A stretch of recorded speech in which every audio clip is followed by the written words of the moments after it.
En el principio era el Logos, la gran explosión, el primordial Om.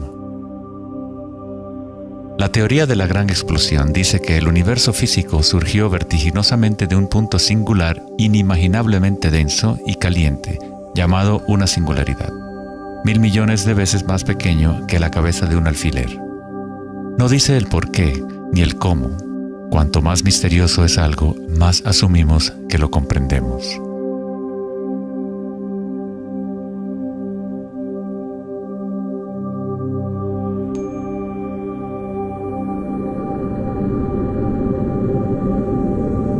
Antes se pensaba que la gravedad haría que se desacelerara eventualmente la expansión del universo, o que lo contraería en una gran implosión. Sin embargo, las imágenes del telescopio Hubble demuestran que la expansión del universo parece estar acelerándose, expandiéndose más y más desde su origen en la gran explosión. De alguna manera, hay más masa en el universo de la cual la física había predicho. Para justificar la masa perdida, los físicos dicen ahora que el universo está compuesto de solamente 4% de materia atómica, o lo que nosotros consideramos materia normal. 23% del universo es materia oscura y 73% es energía oscura, lo cual antes pensábamos que era espacio vacío. Es como un sistema nervioso invisible que recorre el universo conectando todas las cosas.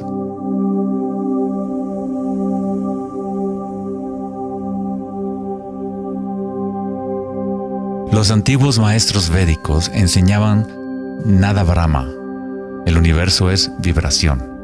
El campo vibratorio es la raíz de toda experiencia espiritual e investigación científica verdaderas. En el mismo campo de energía que santos, budas, yogis, místicos, chamanes, sacerdotes y videntes han observado al observar en su interior.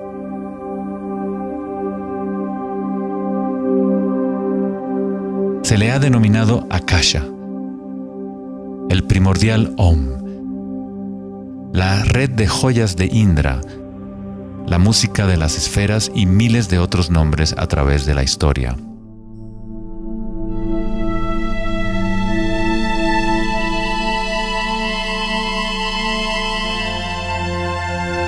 Es la raíz común de todas las religiones. Y el vínculo entre nuestros mundos interiores y exteriores.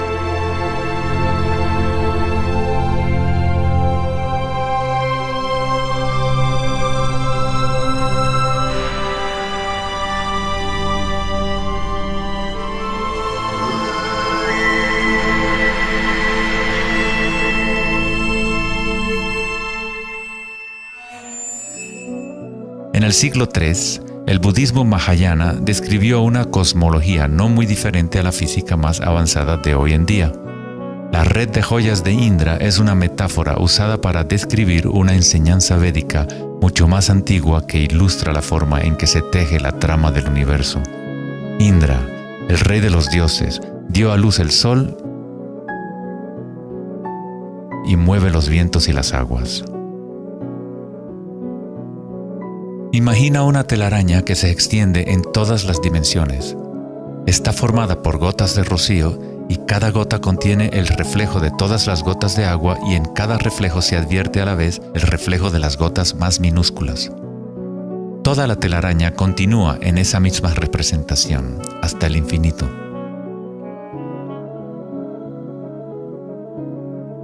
La red de Indra podría ser descrita como un universo holográfico, donde hasta el más mínimo rayo de luz contiene el patrón completo de la totalidad.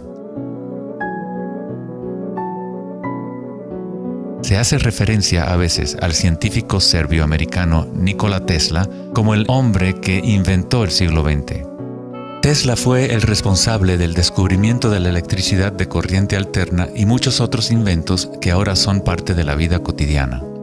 Debido a su interés en las antiguas tradiciones védicas, Tesla se encontraba en una posición única para comprender la ciencia a través de un modelo tanto oriental como occidental. Como todos los grandes científicos, Tesla investigó profundamente los misterios del mundo exterior, pero también observó profundamente su interior. Al igual que los antiguos yogis, Tesla utilizó el término akasha para describir el sentido etéreo que se extiende a lo largo de todo. Tesla estudió con Swami Vivekananda, un yogi que trajo las enseñanzas antiguas de India al occidente. En las enseñanzas védicas, akasha es el espacio en sí, el espacio que los otros elementos llenan, que existe simultáneamente con la vibración. Son inseparables. Akasha es el yin del yang del prana.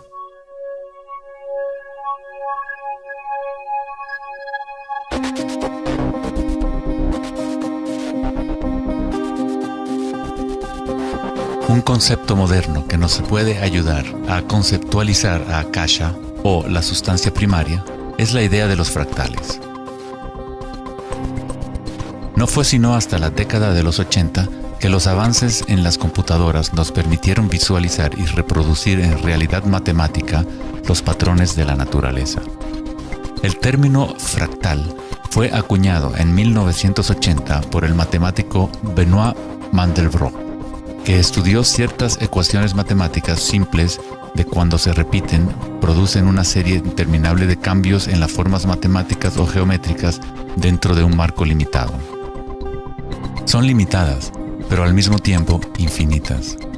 Un fractal es una forma geométrica aproximada que se puede dividir en partes, cada una de las cuales es aproximadamente del tamaño de una copia reducida del patrón completo, una propiedad llamada autosemejanza. Los fractales de Mandelbrot han sido llamados las huellas digitales de Dios.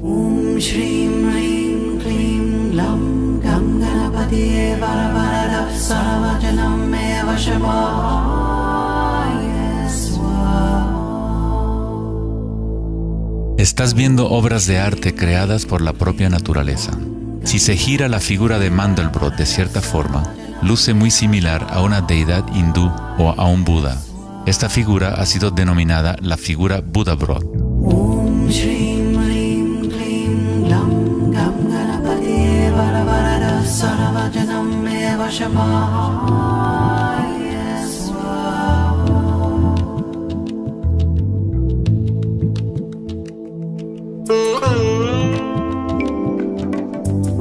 Si nos fijamos en algunas formas de arte y arquitectura antigua, veremos que los humanos hemos asociado la belleza y lo sagrado con patrones fractales desde hace ya mucho tiempo.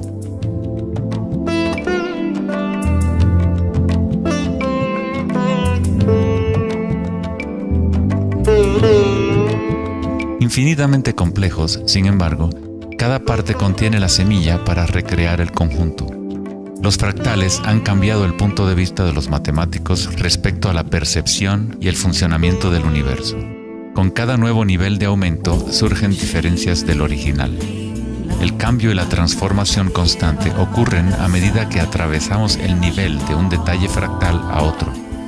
Esta transformación es el espiral cósmico, la inteligencia intrínseca de la matriz del espacio-tiempo.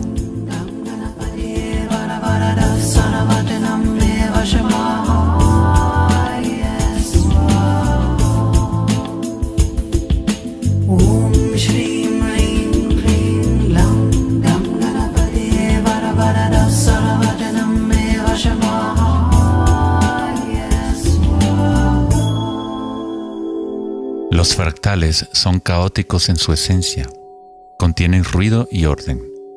Cuando nuestras mentes reconocen o definen un patrón, nos enfocamos en él como si fuera una cosa. Tratamos de encontrar los patrones que consideramos bellos, pero a fin de sostenerlos en nuestras mentes, debemos apartar el resto del fractal.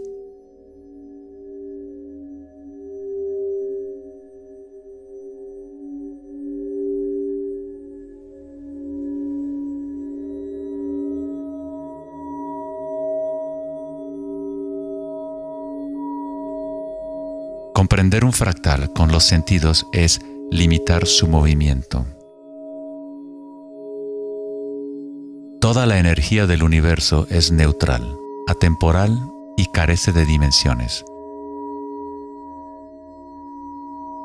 Nuestra propia creatividad y la capacidad de reconocimiento de patrones es la relación entre el microcosmos y el macrocosmos. el mundo eterno de las ondas y el sólido mundo de las cosas. La observación es un acto de creación a través de las limitaciones inherentes del pensamiento. Estamos creando la ilusión de solidez de las cosas al etiquetarlas y nombrarlas. El filósofo Kierkegaard dijo: si me nombras, me niegas. Al darme un nombre, una etiqueta, niegas las otras posibilidades que yo podría ser. Encasillas a la partícula en ser una cosa, al nombrarla, al concretarla, pero al mismo tiempo la estás creando, la defines para que exista. La creatividad es nuestra naturaleza más elevada. Con la creación de las cosas viene el tiempo, lo cual crea la ilusión de solidez.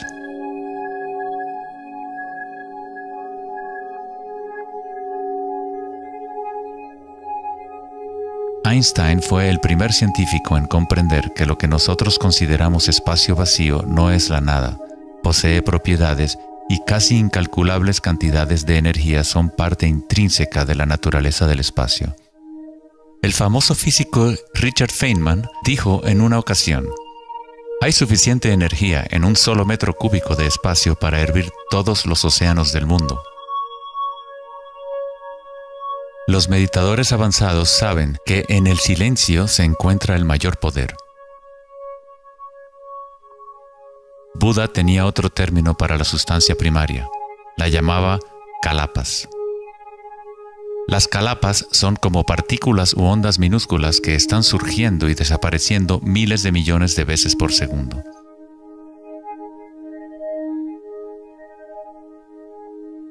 En ese sentido, la realidad es como una serie de cuadros en una cámara holográfica moviéndose rápidamente para crear la ilusión de continuidad. Cuando la conciencia se queda completamente inmóvil, se comprende la ilusión, pues es la conciencia misma la que genera la ilusión.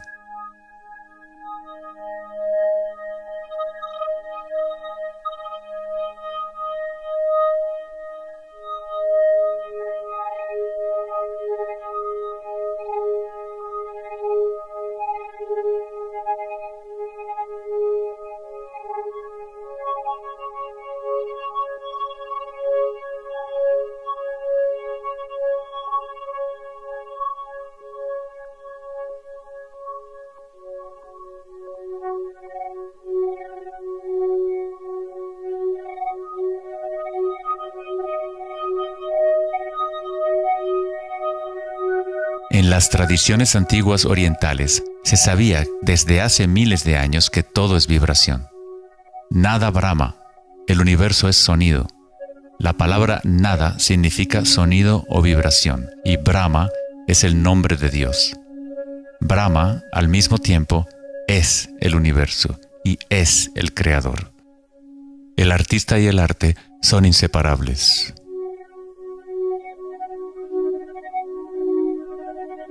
En los Upanishads, uno de los más antiguos registros de los seres humanos en la antigua India, se dice que Brahma, el creador, estaba sentado sobre una flor de loto, abrió los ojos y el mundo surgió.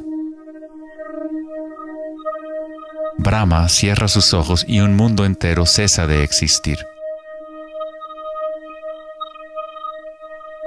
Algunos místicos, yogis y sabios han sostenido que hay un campo a nivel de la raíz de la conciencia, el campo akáshico o los registros akáshicos, donde toda la información, todas las experiencias pasadas, presentes y futuras existen ahora y siempre. Es este campo o matriz de la que surgen todas las cosas. Desde las partículas subatómicas, las galaxias, las estrellas, los planetas y toda la vida.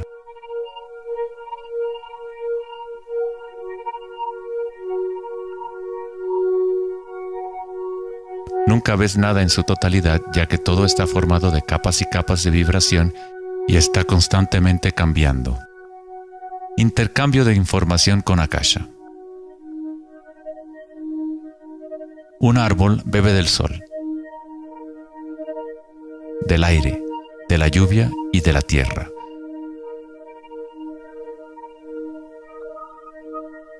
Un mundo de energía entra y sale de esta cosa llamada árbol.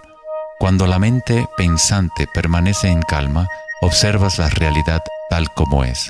Todos los aspectos en conjunto, el árbol, el cielo y la tierra, la lluvia y las estrellas no están separadas. La vida y la muerte, el yo y el otro no están separados. Así como la montaña y el valle son inseparables. En las tradiciones indígenas de los Estados Unidos y en otras tradiciones indígenas, se dice que cada cosa tiene espíritu, lo cual es otra forma de decir, todo está conectado con la única fuente de vibración. Hay una conciencia, un campo, una fuerza que se mueve a través de todo. Este campo no está aconteciendo a tu alrededor, sino a través de ti y en calidad de tu esencia. Tú eres la U en la palabra universo. Eres los ojos con los cuales la creación se observa a sí misma. Cuando te despiertas de un sueño, te das cuenta que todo lo del sueño era parte de ti. Tú lo estabas creando. Es igual para lo que llamamos la vida real. Cada uno y cada cosa eres tú. La única conciencia mirando a través de cada ojo, bajo cada roca,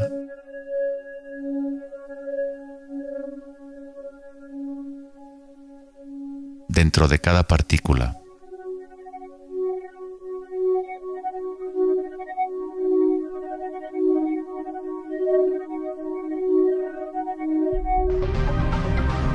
Los investigadores internacionales del CERN, el Laboratorio Europeo de Física de Partículas, están buscando este campo que se extiende a lo largo de todas las cosas. Pero en lugar de mirar hacia adentro, miran al mundo físico externo. Científicos del laboratorio CERN en Ginebra, Suiza, anunciaron que habían encontrado el bosón de Higgs, o la partícula de Dios. Los experimentos del bosón de Higgs demostraron científicamente que un campo de energía invisible llena el vacío del espacio. El gran colisionador de hadrones del CERN consiste en un anillo de 17 millas de circunferencia en la que dos haces de partículas corren en direcciones opuestas, convergiendo y estrellándose casi a la velocidad de la luz. Los científicos observan lo que surge de las violentas colisiones. El modelo estándar no puede explicar cómo las partículas obtienen su masa. Todo parece estar compuesto de vibraciones, pero no hay ninguna cosa que esté siendo vibrada. Es como si hubiera un bailarín invisible, una sombra, danzando oculta en el valle del universo. Los demás bailarines siempre han danzado alrededor de este bailarín oculto. Hemos observado la coreografía, pero hasta ahora no podíamos ver el bailarín.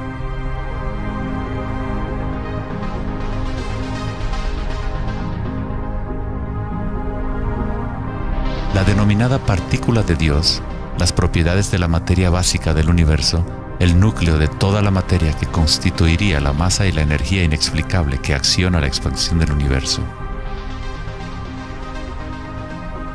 Pero lejos de explicar la naturaleza del universo, el descubrimiento del bosón de Higgs simplemente presenta un misterio aún mayor, dejando al descubierto un universo que es aún más misterioso de lo que nunca habíamos imaginado. La ciencia se acerca al umbral entre la conciencia y la materia. El ojo con el cual observamos el campo primordial y el ojo con el cual el campo nos observa son uno y el mismo.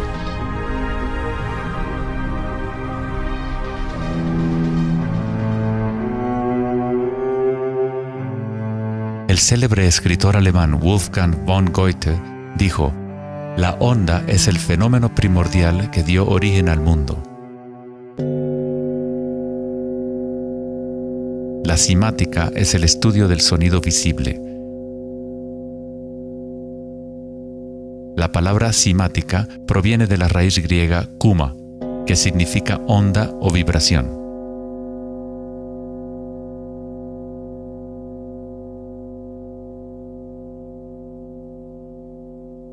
Uno de los primeros científicos occidentales que estudió con seriedad el fenómeno de las ondas fue Ernst Chladni, un músico y físico alemán que murió en el siglo XVIII. Chladni descubrió que cuando colocaba arena en placas de metal y luego hacía vibrar las placas con un arco de violín, la arena se organizaba en figuras con patrones.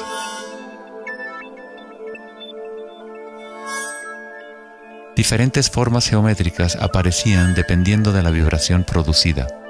Chladni registró un catálogo completo de estas formas que se conocen como las figuras de Chladni. Muchos de estos patrones se pueden encontrar en todo el mundo de la naturaleza. Es el caso de las marcas distintivas de la tortuga o los patrones de manchas del leopardo.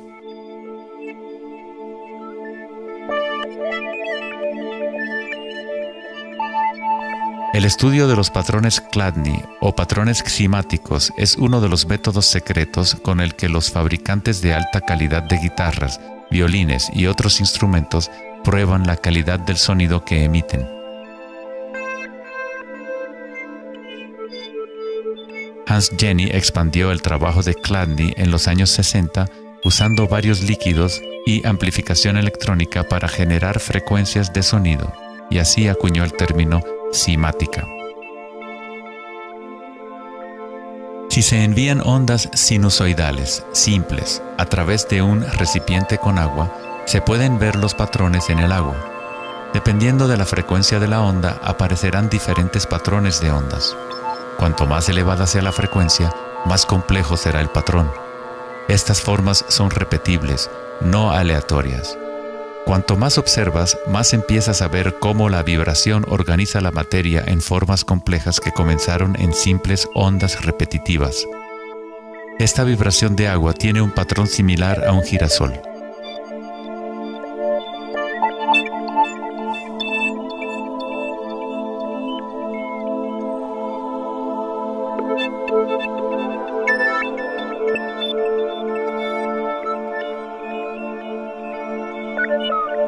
Tan solo cambiando la frecuencia de sonido se obtiene un patrón diferente.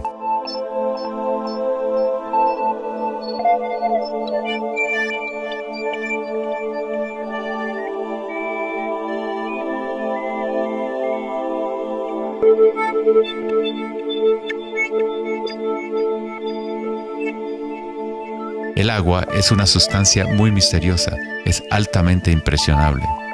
Es decir, puede recibir y retener la vibración. Debido a su capacidad y sensibilidad de resonancia elevada y a su disposición interna para resonar, el agua responde instantáneamente a todos los tipos de ondas acústicas. Agua y tierra vibrante constituyen la mayoría de la masa en las plantas y los animales. Es fácil observar cómo simples vibraciones en el agua pueden crear patrones reconocibles naturales, pero a medida que agregamos sólidos y aumentamos la amplitud, las cosas se ponen aún más interesantes. Al añadir almidón de maíz al agua, obtenemos fenómenos más complejos.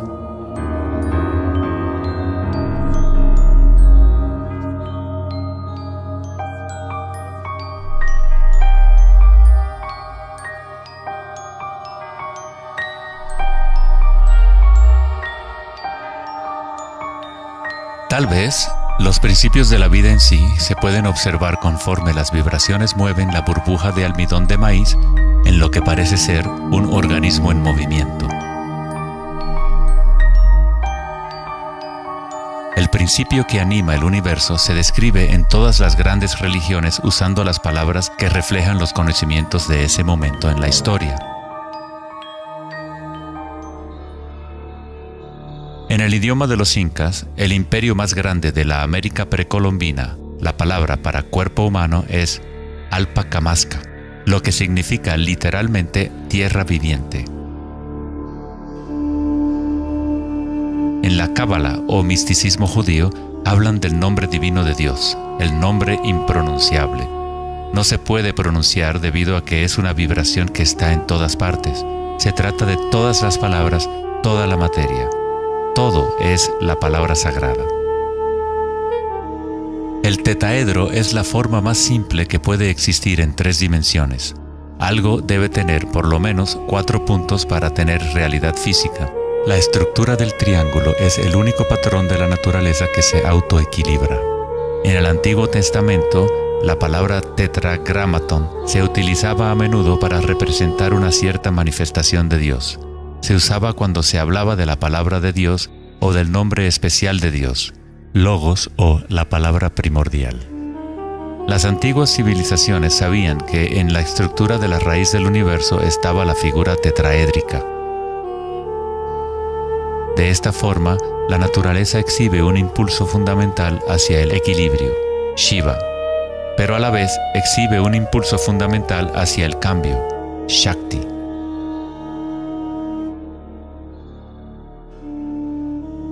En la Biblia, el Evangelio de Juan dice comúnmente, en el principio era la palabra, pero en el texto original el término utilizado fue logos.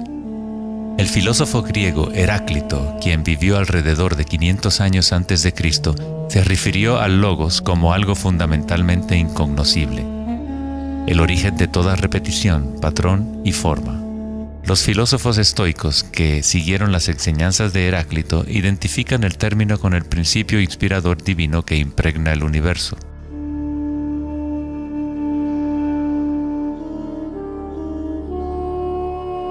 En el sufismo, el logos está en todas partes y en todas las cosas. Es aquello de lo cual lo inmanifiesto se manifiesta.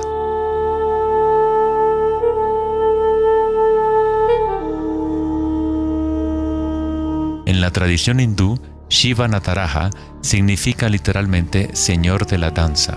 El cosmos entero danza al tambor de Shiva. Todo está imbuido o impregnado con la pulsación. El mundo puede seguir evolucionando y cambiando solo mientras Shiva siga danzando. De otra forma, colapsa de regreso a la nada.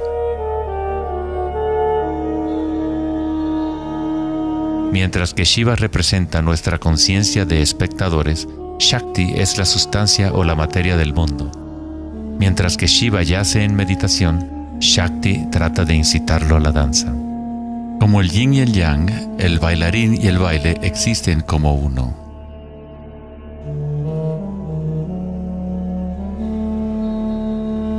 Logos también significa verdad inocultable.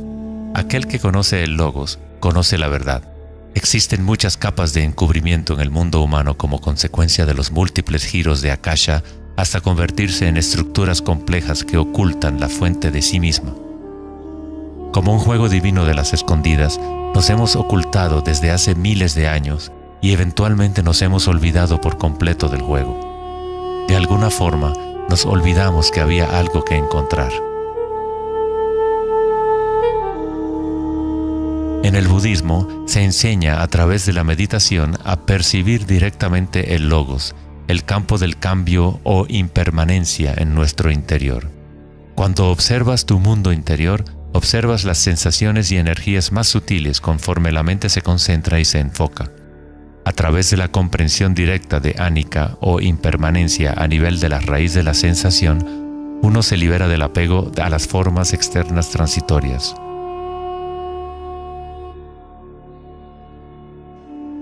Una vez que tomamos conciencia de que hay un campo vibratorio que es la raíz común de todas las religiones, ¿cómo podemos decir mi religión?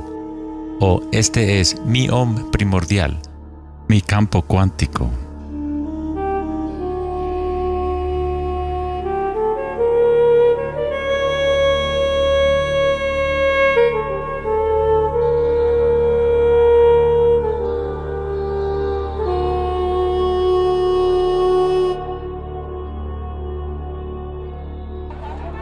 La verdadera crisis en nuestro mundo no es de carácter social, político o económico.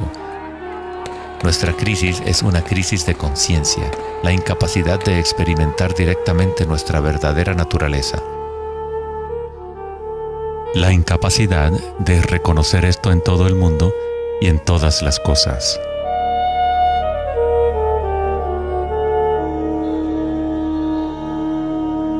En la tradición budista, el bodhisattva es la persona con una naturaleza búdica despierta.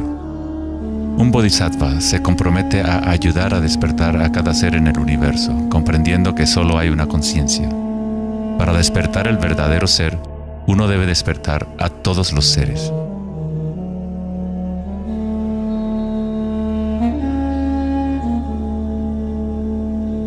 Existen innumerables seres conscientes en el universo a quienes me comprometo a ayudar a despertar. Mis imperfecciones son inagotables.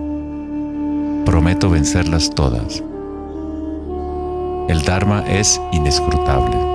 Me comprometo a conocerlo. El camino a despertar es inalcanzable. Me comprometo a alcanzarlo.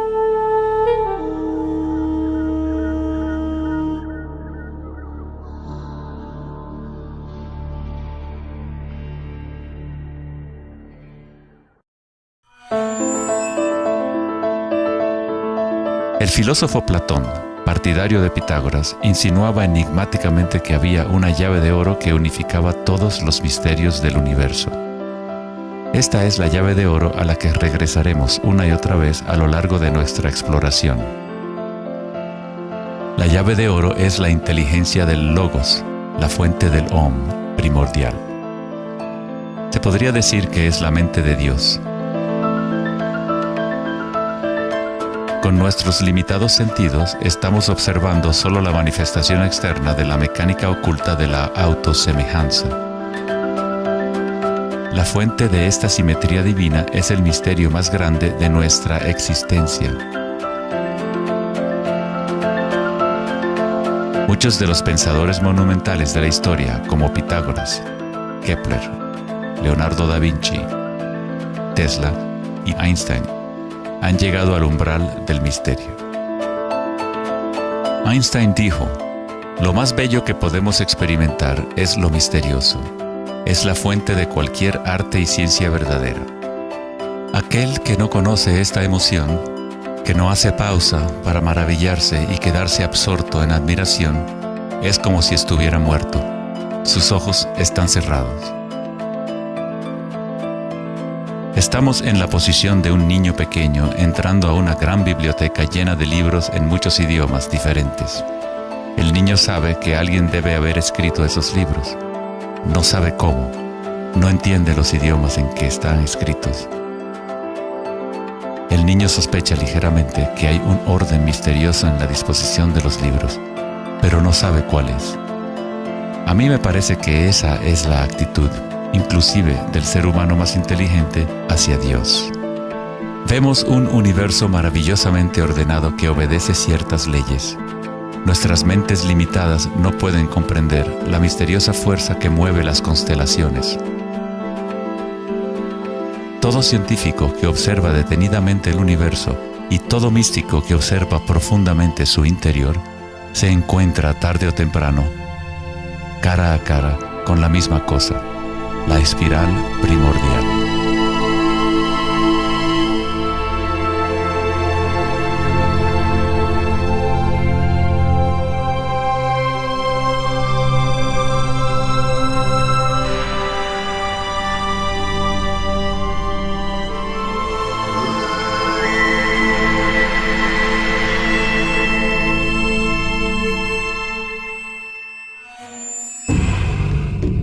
Mil años antes de la creación del antiguo observatorio de Stonehenge, la espiral era un símbolo predominante en la Tierra.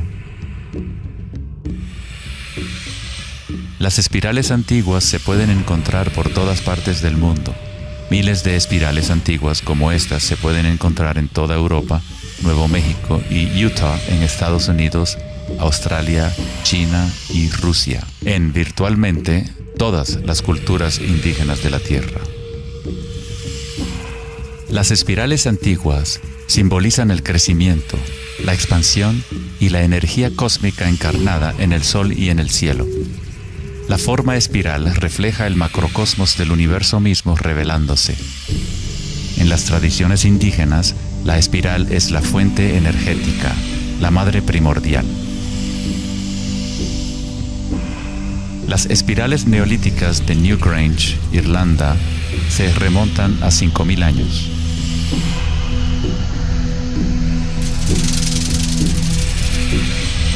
tienen 500 años más que la Gran Pirámide de Giza y son igual de enigmáticas ante los observadores modernos. Las espirales se remontan a una época en la historia en donde los humanos estaban más conectados con la Tierra, con los ciclos y las espirales de la naturaleza. Una época en que los seres humanos se identificaban menos con los pensamientos. La espiral es lo que percibimos como la fuerza de torsión en el universo. El prana, o fuerza creativa, hace girar a Akasha en una secuencia de formas sólidas. Se encuentra en todos los niveles entre el macrocosmos y el microcosmos, desde las galaxias espirales hasta los sistemas meteorológicos, el agua en tu bañera y tu ATM.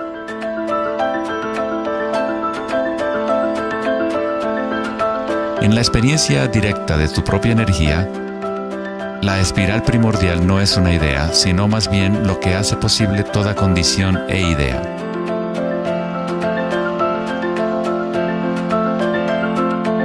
Varios tipos de espirales y hélices se encuentran en todo el mundo de la naturaleza.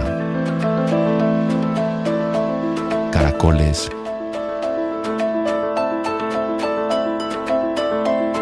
corales marinos,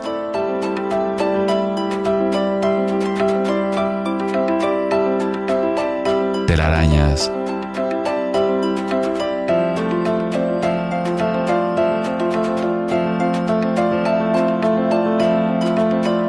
fósiles.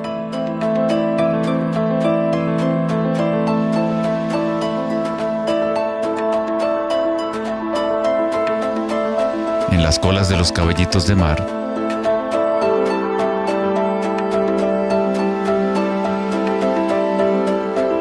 y en las conchas. Muchas espirales en la naturaleza se pueden observar como espirales logarítmicas o espirales en crecimiento. A medida que avanzas desde el centro de la espiral, las secciones son exponencialmente más grandes. Al igual que la red de joyas de Indra, las espirales logarítmicas son autosemejantes u holográficas, de manera que las características de cada parte reflejan el conjunto. Hace 2400 años, en la antigua Grecia, Platón consideraba la proporción geométrica continua como el vínculo cósmico más profundo. La sección áurea, o número áureo, o proporción divina, era el secreto más grande de la naturaleza. La sección áurea puede expresarse como la relación de A más B a es igual a la relación de A B. Para Platón, el alma del mundo se vincula en una sola resonancia armónica.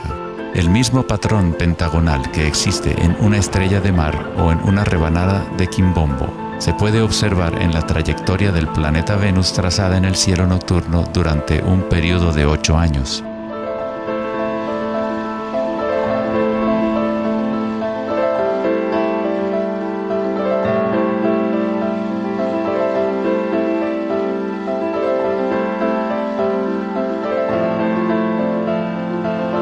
Se observa en el mundo inteligible de las formas en el cielo y en el mundo visible de los objetos materiales en la Tierra, a través de este principio de la autosemejanza geométrica. Desde los patrones autosemejantes del brócoli romanesco hasta las ramas de las galaxias, las espirales logarítmicas son patrones omnipresentes y arquetípicos. Nuestra galaxia de la Vía Láctea tiene varias ramas espirales logarítmicas con una pendiente de unos 12 grados. Cuanto mayor la pendiente de la espiral, más compactos son los giros. Al observar una planta que crece a intervalos de tiempo en un video, uno es testigo de su danza con la espiral de la vida.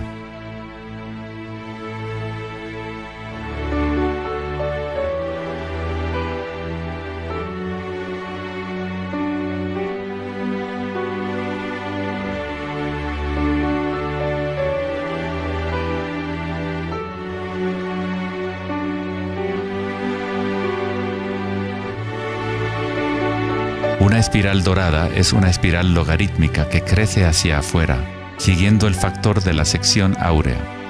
La sección áurea es una relación matemática especial que aparece una y otra vez en la naturaleza. El patrón que se observa a continuación se denomina la serie de Fibonacci o la secuencia de Fibonacci. La serie de Fibonacci se desarrolla de tal manera que cada número es la suma de los dos números anteriores. El matemático y astrónomo alemán Kepler descubrió que patrones autosemejantes de espirales son observables de la manera en la cual las hojas están dispuestas en los tallos de las plantas, o en el orden de los pétalos y los capullos de las flores. Leonardo da Vinci observó que el espacio en las hojas tenía a menudo forma de patrones espirales. Estos patrones se llaman filotaxis o patrones de disposición de las hojas.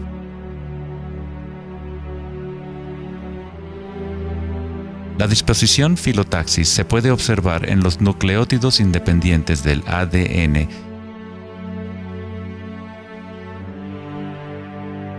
y en todo, desde los árboles genealógicos de conejos reproductores hasta en las piñas del pino, de los cactus a los copos de nieve y en organismos simples como las diatomeas. Las diatomeas son uno de los tipos más comunes de fitoplancton, organismos unicelulares que sirven de alimento a numerosas especies en la cadena alimenticia.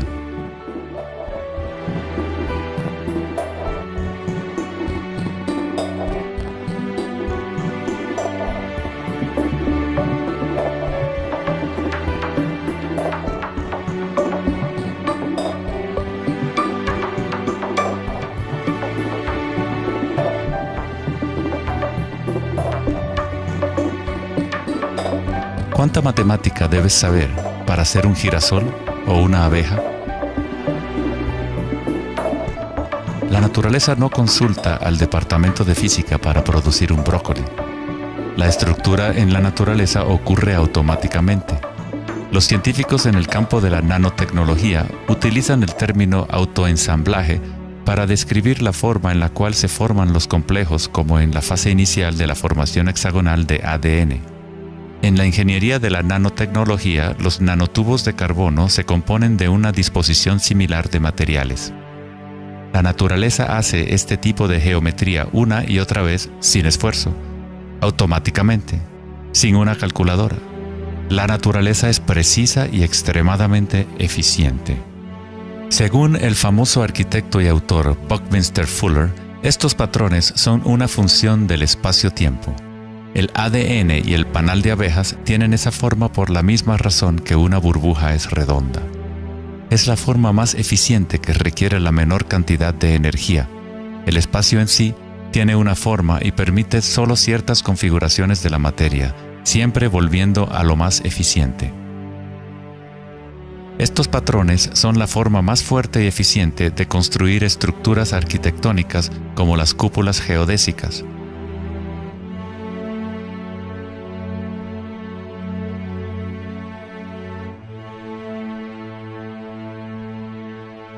Los patrones de espirales logarítmicas permiten la exposición máxima de las plantas a los insectos para la polinización. La máxima exposición a la luz solar y la lluvia que les permite llevar el agua de manera eficiente y en espiral hacia sus raíces. Las aves rapaces utilizan el patrón de espiral logarítmica para acechar a su próxima presa. Volar en espiral es la forma más eficiente de cazar.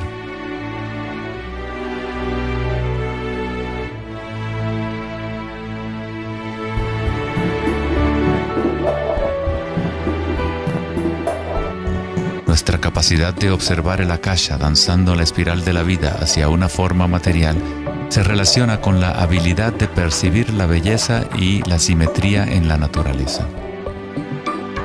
El poeta William Blake dijo: "El universo vegetativo se abre como una flor desde el centro de la tierra en donde mora la eternidad. Se expande desde las estrellas hasta el caparazón mundano y ahí se encuentra con la eternidad de nuevo, tanto desde dentro como desde fuera".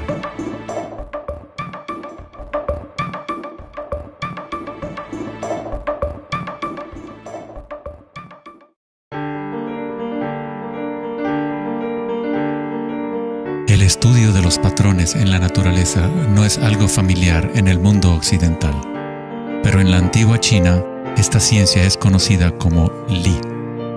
El Li refleja el orden dinámico y el patrón en la naturaleza.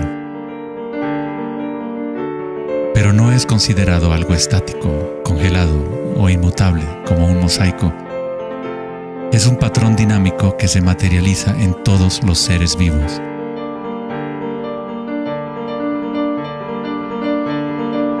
Las arterias de las hojas, las marcas de las tortugas y los patrones de vetas en las rocas son todas expresiones del lenguaje secreto de la naturaleza y del arte.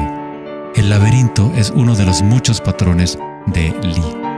Se encuentran en las estructuras de los corales, en hongos como el morel,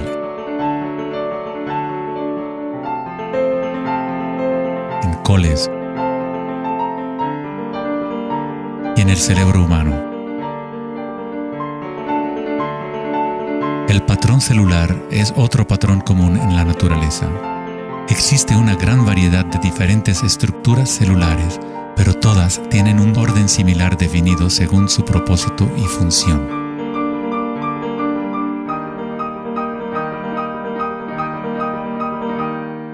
Es fácil quedarse fascinado ante el juego constante de formas, pero lo más interesante es que ciertas formas arquetípicas parecen estar entretejidas en la trama de la naturaleza. El patrón de ramificación es otro patrón Li, o modelo arquetípico observable en todos los niveles y en todas las escalas fractales.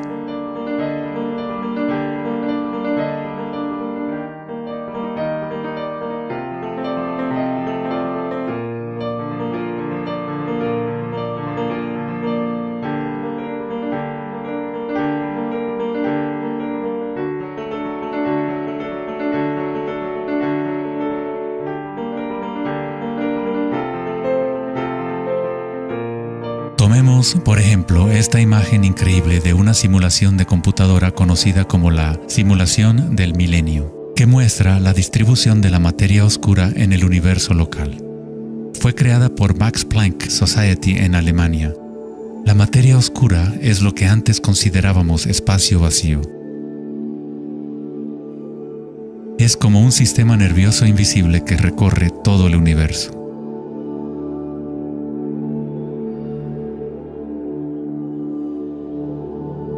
El universo es literalmente como un cerebro gigante.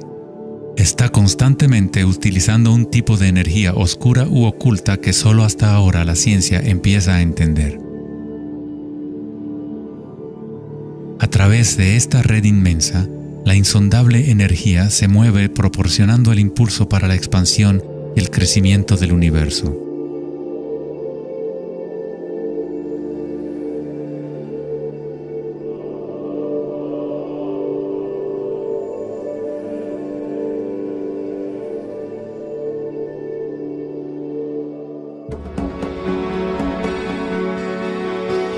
La naturaleza crea patrones de ramificación automáticamente cuando creamos las condiciones adecuadas.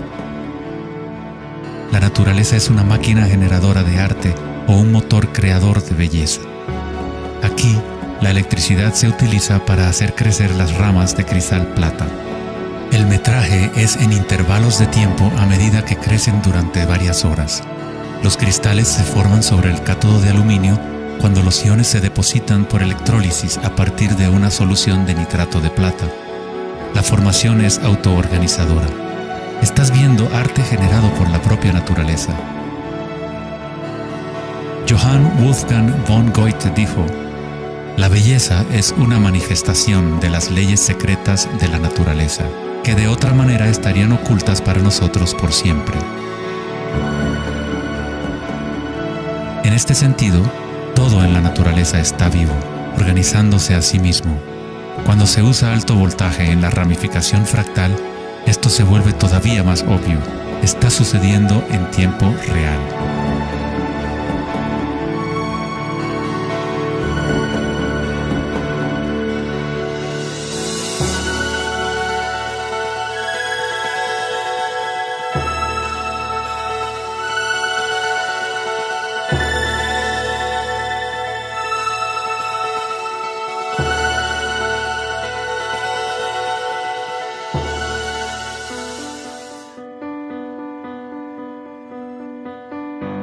En el cuerpo humano se encuentran patrones y estructuras ramificadas por todas partes. Son, por supuesto, el sistema nervioso de la medicina occidental. Pero en la medicina china, ayurvédica y tibetana, los meridianos de energía son un componente esencial para entender cómo funciona el cuerpo. Los nadis o meridianos de energía forman estructuras ramificadas. Una autopsia no revelará los chakras o nadis, pero eso no quiere decir que no existen. Es necesario refinar las herramientas que usamos para poder observar. En primer lugar, debes aprender a acallar tu mente. Solo entonces podrás ver estas cosas primero en tu interior. En la teoría eléctrica, cuanta menos resistencia haya en un cable, más fácilmente puede transportar energía. Al cultivar la ecuanimidad a través de la meditación, se crea un estado de no resistencia en tu cuerpo. Prana o chi, o energía interna, es simplemente tu vitalidad interior. Lo que sientes cuando tomas conciencia desde el interior del cuerpo. Los hilos sutiles de tu cuerpo que transportan el prana, los nadis, logran mover más y más energía pránica a través de los chakras. El cableado se hace más fuerte a medida que lo usas, pues permites que la energía fluya. Donde quiera que haya conciencia, el chi o energía comenzará a fluir y prosperarán las conexiones físicas. En el sistema nervioso y el cerebro, los patrones físicos de cableado se establecen por repetición. Si prestas atención continuamente a lo que está en tu interior y reduces la resistencia a las sensaciones que están experimentando, incrementas tu capacidad energética.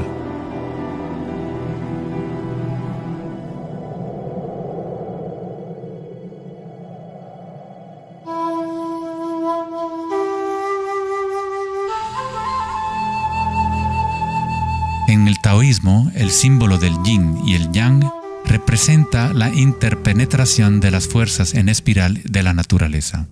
El yin y el yang no son dos y no es uno. El antiguo concepto del ara está representado por un yin y yang o remolino en espiral. Es el centro de energía localizado en el abdomen, debajo del ombligo.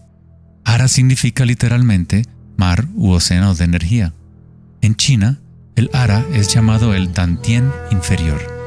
En muchas formas de artes marciales asiáticas, se dice que el guerrero con ara fuerte es imparable. En la tradición samurái, una forma de suicidio ritual o seppuku era el harakiri. Esto significa traspasar tu propio ara, desconectando el chi o canal de energía. Moverse desde este centro crea el movimiento enraizado y lleno de gracia que se ve no solo en las artes marciales,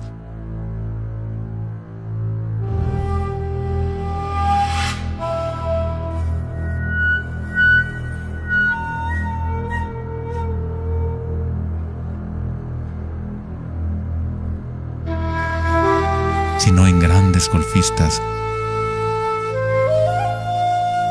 bailarinas de danza del vientre.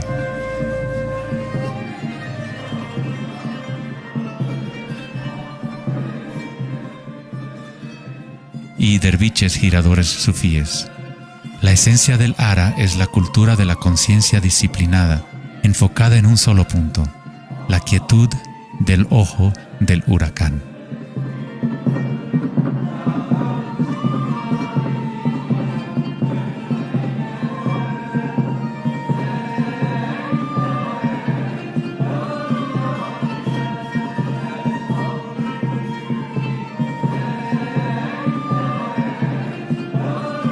Es el instinto de nuestras entrañas con relación a nuestra propia fuente de energía.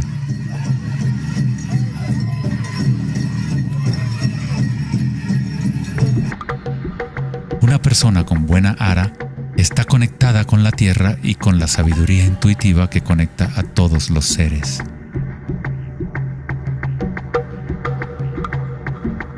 Pensar con tu vientre, el ara de Kengasai, es conectarte con tu sabiduría interior.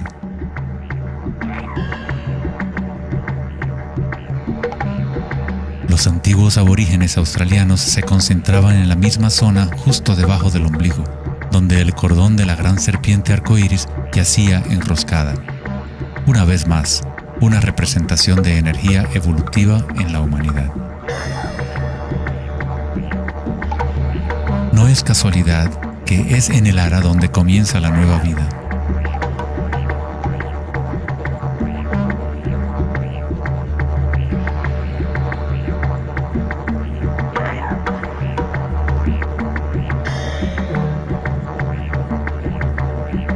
El sistema nervioso entérico, a veces llamado cerebro intestinal, es capaz de mantener una matriz compleja de conexiones similares a las del cerebro en la cabeza, con sus propias neuronas y neurotransmisores.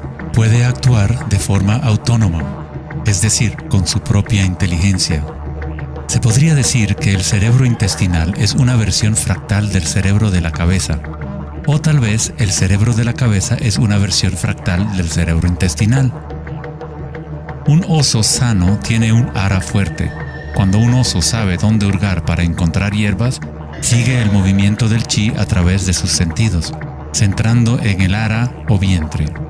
Esta es la conexión del oso con la cabaña de los sueños, el lugar en las tradiciones indígenas de donde proviene todo el conocimiento y regresa hacia la espiral de la vida. Pero, ¿cómo conocían los antiguos pueblos la espiral si la ciencia moderna está apenas empezando ahora a reconocer su importancia? Pregúntale a las abejas. Ellas no se han olvidado de amar. Las abejas tienen una conexión especial con la fuente como parte de un sistema simbiótico que ayuda a la belleza y a la diversidad a florecer. Son un puente entre el macrocosmos y el microcosmos. Hay un corazón que nos conecta a todos, como una mente colectiva, por llamarla así. Al igual que un cerebro abierto, la colmena envía sus sueños al mundo para manifestarse.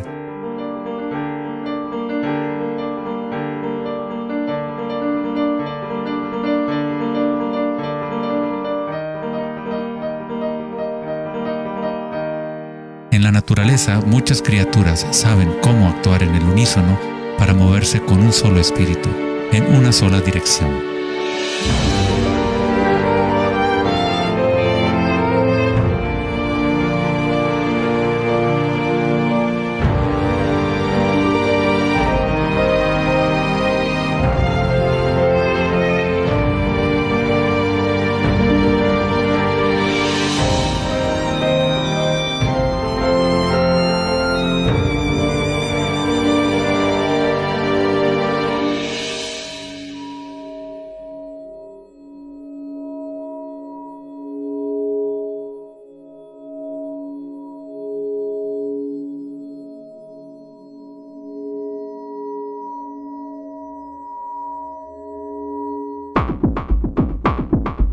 Pero no todos se benefician de las otras especies a su alrededor.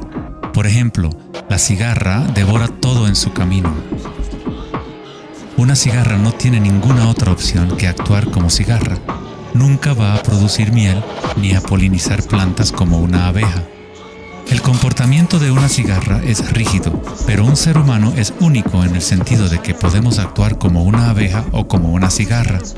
Tenemos la libertad de cambiar y manipular los patrones de la forma en que interactuamos con el mundo. Podemos existir en simbiosis o como parásitos.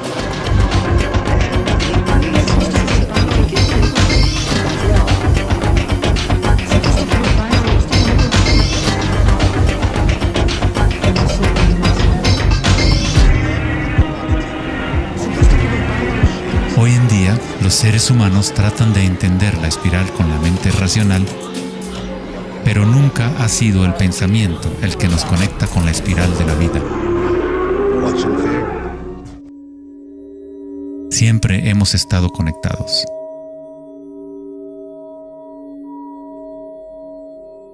El pensamiento ha sido lo que nos ha mantenido en la ilusión de la separación dentro de nuestras propias identidades. El pensamiento es la creación de la separación, la experiencia de limitación. Cuanto más nos alineamos con el pensamiento, más nos alejamos de la fuente. Las culturas antiguas menos orientadas al pensamiento se alineaban con la espiral de una manera más directa y personal de lo que nosotros hacemos hoy en día. En la antigua India, el Kundalini es una representación de la propia energía interior que se mueve a lo largo de la columna vertebral en un patrón en forma de serpiente o hélice. En las antiguas tradiciones yogis de la India, los mundos interiores de las personas de la época se comparaban con las culturas que se centraban en el Ara. Equilibrar el poder de la espiral con la quietud propia de la observación de tu conciencia es alinearte con tu pleno potencial evolutivo, para florecer como el ser original y multifacético que fuiste concebido. Ida, el femenino o canal lunar, está conectado al cerebro derecho y Pingala, el canal masculino o solar, está conectado al cerebro izquierdo. Cuando estos dos canales están en equilibrio, la energía fluye hasta un tercer canal, Sushumna, en el centro de la columna vertebral, energizando los chakras y desbloqueando nuestro pleno potencial evolutivo. La palabra chakra es una antigua palabra sánscrita que significa rueda de energía. El Kundalini es nada menos que la espiral primordial que, como una danza, hace emerger tu vida humana a la existencia. Es un orden diferente de energía al que normalmente conocemos, como un puente de materia bruta para las energías más sutiles. Tú eres ese puente. El Kundalini no es una energía que pueda ser forzada a través de la voluntad, el esfuerzo ni la fricción. Es similar a cultivar una flor. Todo lo que podemos hacer como buenos jardineros es preparar la tierra y las condiciones adecuadas y luego dejar que la naturaleza siga su curso. Si obligas a una flor a florecer prematuramente, la destruyes. La flor crece con su propia inteligencia, con su propia guía de organización. La mentalidad egoica que se obsesiona con el mundo exterior es lo que te impide experimentar tu verdadera naturaleza vibratoria.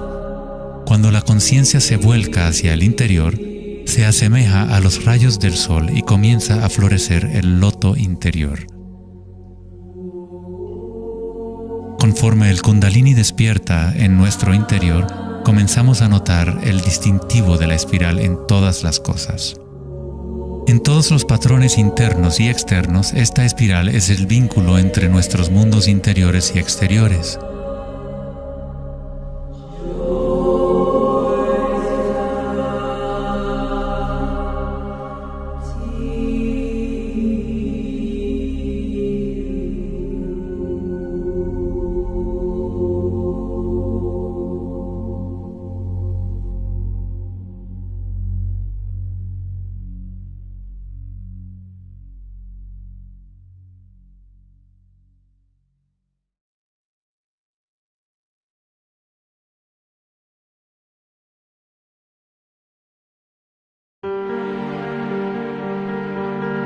Antes de los albores de la civilización occidental y del lenguaje escrito, la ciencia y la espiritualidad no eran dos cosas separadas.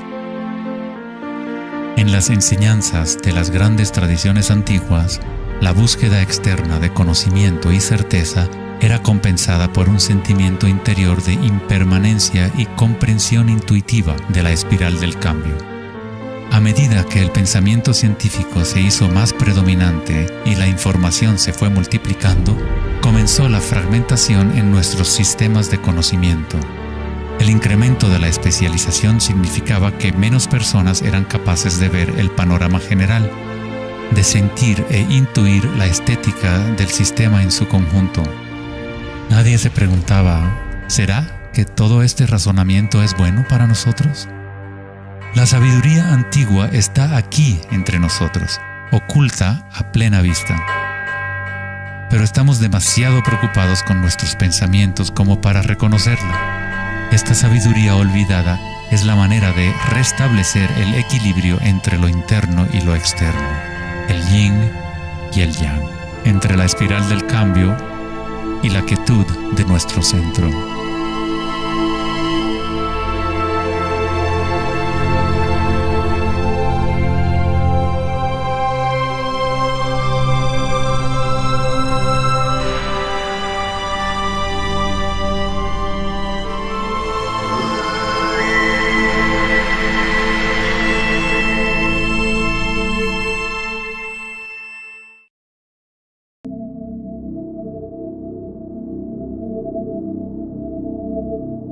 serpiente en dirección descendiente es la espiral manifestada y la energía evolutiva del mundo.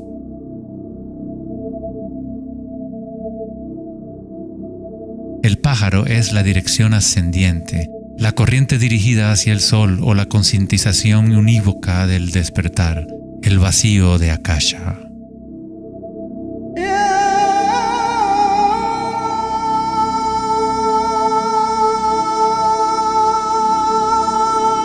Faraones y dioses son representados con su energía despierta, en donde la serpiente Kundalini asciende por la columna vertebral y traspasa el chakra ajna entre los ojos.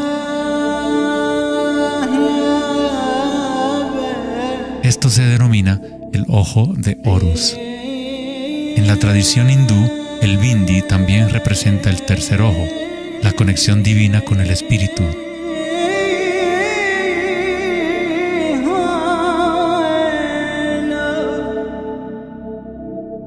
La máscara de Tutankamón es un ejemplo clásico que muestra temas de serpientes y aves.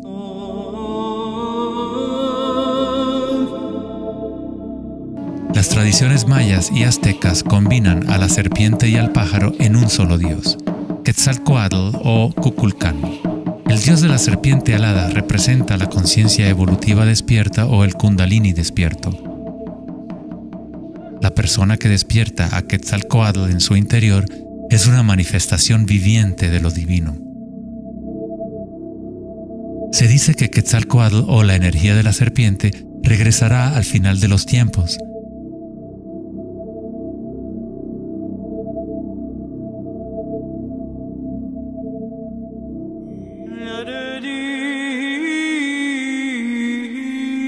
Los símbolos de la serpiente y las aves se pueden también encontrar en el cristianismo. Su significado real podría estar codificado de una manera más profunda, pero el significado es el mismo que en otras tradiciones antiguas. En el cristianismo, el pájaro o paloma que se ve a menudo sobre la cabeza de Cristo representa al Espíritu Santo o Kundalini Shakti a medida que asciende al sexto chakra y más allá. Los místicos cristianos llaman al Kundalini por otro nombre, Espíritu Santo. En Juan 3:14 dice: así como Moisés levantó la serpiente en el desierto, así también es necesario que el Hijo del Hombre sea levantado. Jesús y Moisés despertaron su energía Kundalini, trayendo el despertar de la conciencia a las fuerzas inconscientes reptilianas que rigen los deseos del ser humano. Se dice que Jesús pasó 40 días y 40 noches en el desierto, durante los cuales fue tentado por Satanás. De igual forma, Buda fue tentado por Mara cuando estaba sentado en busca de la iluminación bajo el árbol Bodhi o árbol de la sabiduría.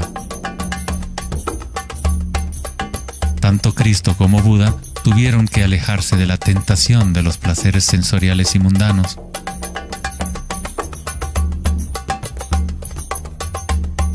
En ambas historias, el demonio es la personificación de los propios apegos.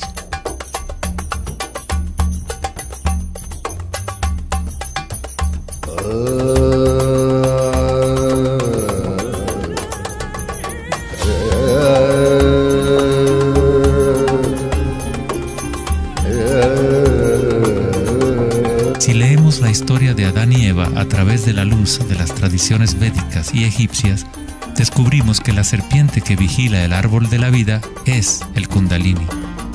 La manzana representa el encanto y la tentación del mundo sensorial externo. Distrayéndonos del conocimiento del mundo interior, del árbol del conocimiento interior,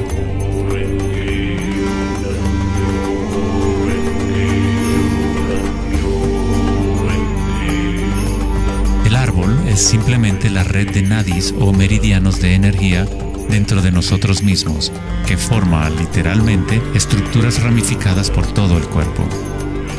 En nuestra búsqueda egoica de gratificación externa, nos hemos separado del conocimiento del mundo interior, de nuestra conexión a Akasha y a la fuente de la sabiduría.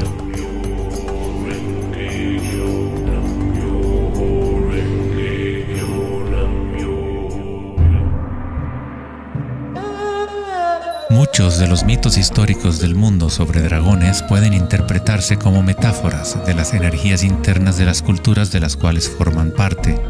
En China, el dragón sigue siendo un símbolo sagrado que representa la felicidad. Al igual que los faraones egipcios, los antiguos emperadores chinos que habían despertado sus energías evolutivas fueron representados por la serpiente alada o dragón. El tótem real del emperador de Jade o el emperador celestial muestra un balance similar a los canales de Ida y Pingala. El yin y el yang del taoísmo es el despertar del centro pineal, o como lo denomina el taoísmo, el Dantien superior.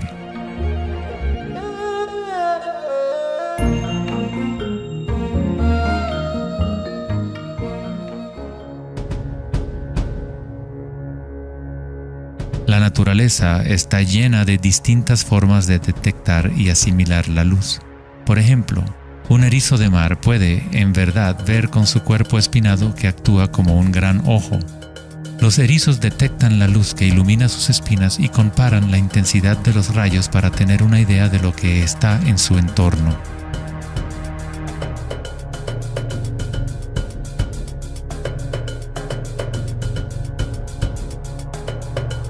Las iguanas verdes y otros reptiles tienen un ojo parietal o glándula pineal en la parte superior de la cabeza que utilizan para detectar depredadores desde arriba.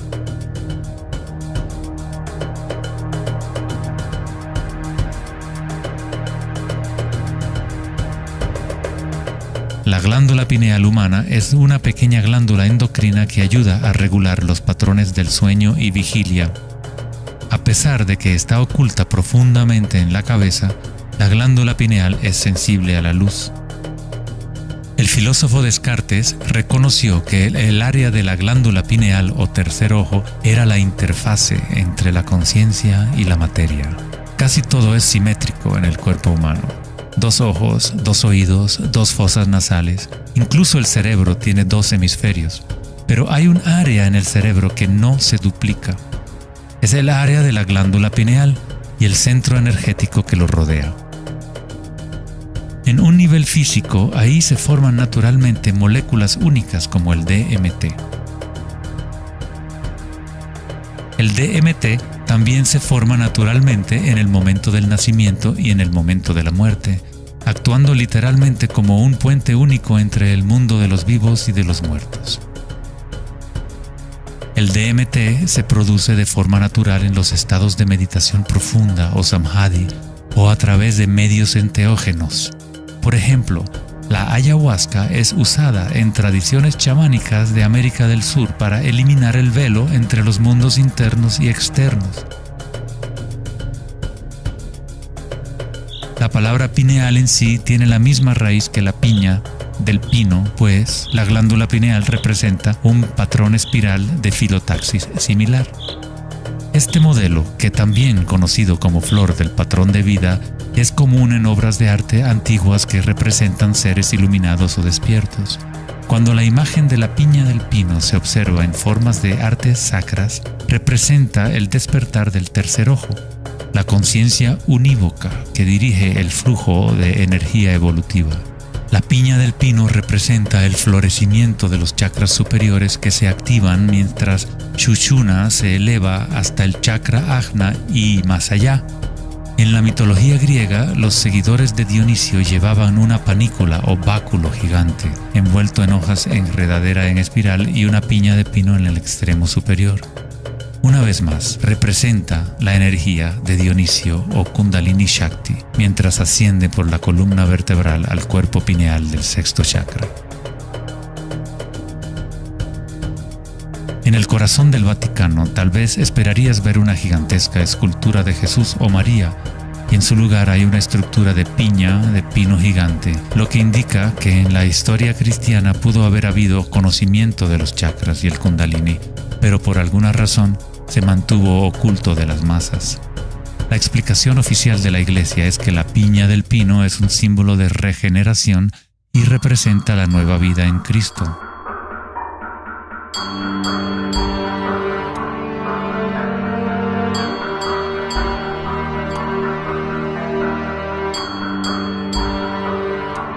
filósofo y místico del siglo XIII, Meister Eckhart, dijo: "El ojo con el que veo a Dios y el ojo con el que Dios me ve es el mismo". En la Biblia del rey Jacobo, Jesús dijo: "La luz del cuerpo es el ojo, y si por lo tanto tienes un solo ojo, tu cuerpo entero se llenará de luz".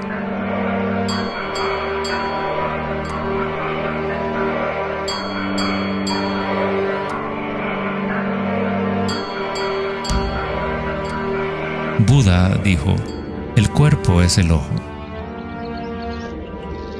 En estado de samadhi, uno es a la vez el observador y el observado. Somos el universo consciente de sí mismo.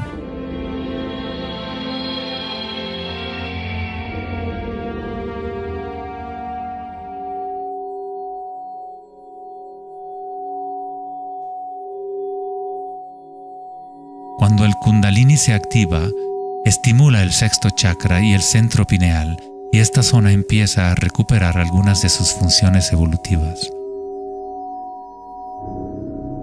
La meditación en la oscuridad ha sido utilizada durante miles de años como una forma de activar el sexto chakra en el área de la glándula pineal. La activación de este centro nos permite ver la luz interior. Ya sea el yogi proverbial o el chamán en retiro profundo en una cueva, un taoísta, un iniciado maya o un monje tibetano, todas las tradiciones incorporan un periodo de tiempo durante el cual uno entra en la oscuridad. La glándula pineal es la puerta a la experiencia directa de la propia energía sutil. El filósofo Nietzsche dijo: "Si miras fijamente al abismo durante el tiempo suficiente, eventualmente descubrirás que el abismo te mira fijamente de regreso". Los dólmenes o las antiguas tumbas en formas de pórtico se encuentran entre las estructuras más antiguas que quedan en la Tierra. La mayoría datan del periodo neolítico de 3000 a 4000 años antes de Cristo, y algunos en Europa occidental tienen 7000 años de antigüedad. El dolmen se utilizaba para entrar en meditación perpetua como una forma para los humanos de formar un puente entre el mundo exterior e interior. A medida que uno continúa meditando en la oscuridad total, eventualmente empieza a observar la energía interna o luz al activarse el tercer ojo. Los ritmos circadianos que se rigen por el sol y los canales de la luna dejan de controlar las funciones del cuerpo y se establece un nuevo ritmo.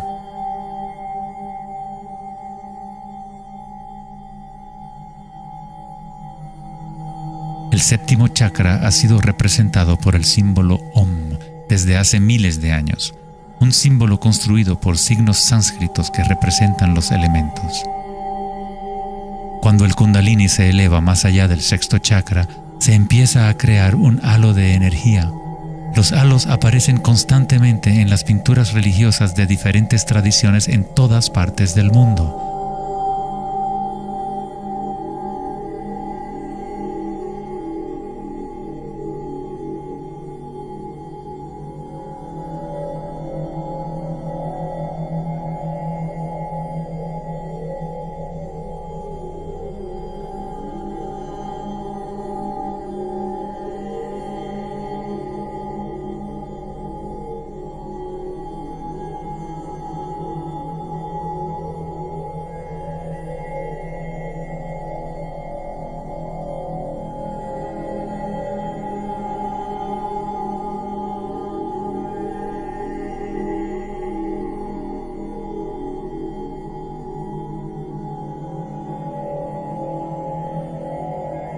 El halo, o la imagen de un distintivo energético alrededor de un ser despierto, es común en virtualmente todas las religiones, en todas partes del mundo.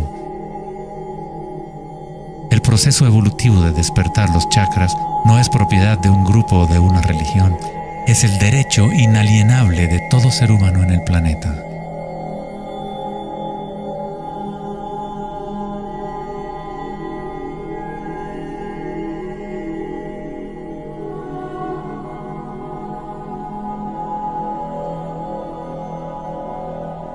El chakra de la corona es la conexión con lo divino, aquello que está más allá de la dualidad, más allá del nombre y la forma.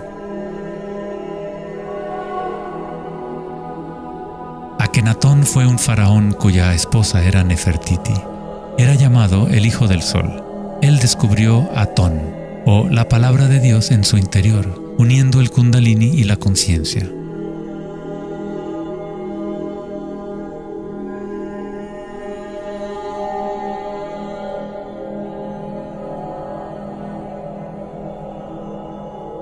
En la iconografía egipcia, una vez más, la conciencia despierta está representada por el disco solar que vemos sobre las cabezas de dioses o seres despiertos.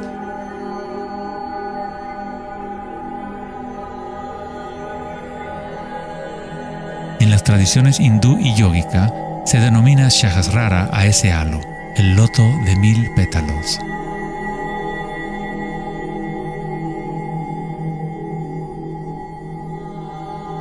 El Buda está asociado con el símbolo de la flor de loto.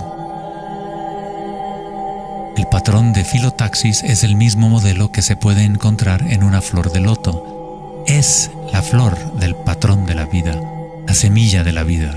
Es el patrón fundamental en el cual todas las formas encajan.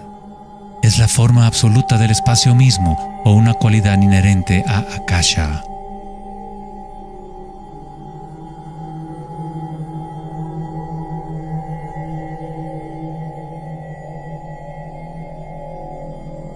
En un momento de la historia, el símbolo de la flor de la vida predominaba por toda la tierra. La flor de la vida se encuentra custodiada por leones en lugares más sagrados de China y otras partes de Asia.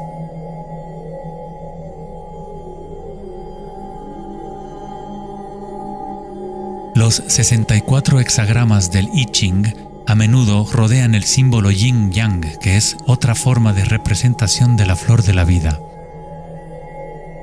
En el interior de la flor de la vida está la base geométrica de todos los sólidos platónicos, de esencialmente cualquier forma que pueda existir.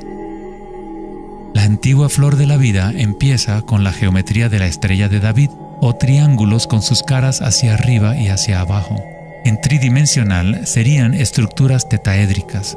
Este símbolo es un yantra, una especie de programa que existe en el universo, la máquina que genera nuestro mundo fractal. Los yantras se han utilizado como herramientas para despertar la conciencia durante miles de años.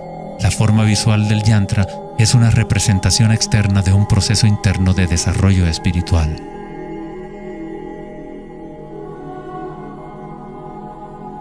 Es la música oculta del universo hecha visible, compuesto por la intersección de formas geométricas y patrones de interferencia.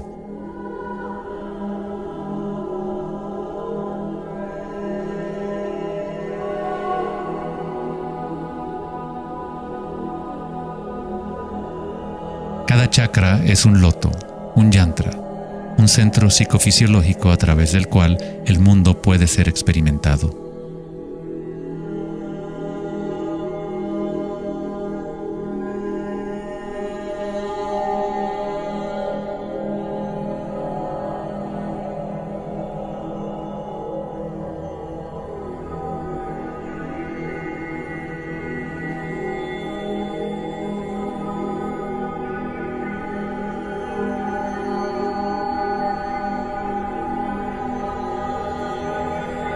Un yantra tradicional, tal como se puede encontrar en la tradición tibetana, posee valiosas capas de significado, a veces incorporando una cosmología y visión del mundo por completo.